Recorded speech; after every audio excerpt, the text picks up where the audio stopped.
సుముహూర్తం ఎప్పుడండి రామచిలక?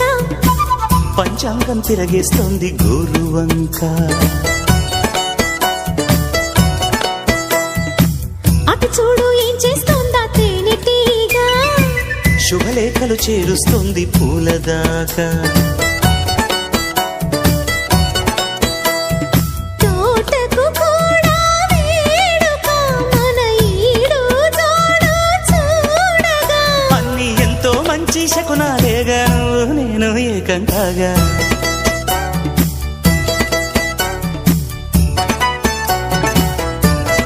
ఓ పెళ్ళిడొచ్చిందోయ్ పెళ్ళిడొచ్చిందోయ్ అందంగా పందిట్లో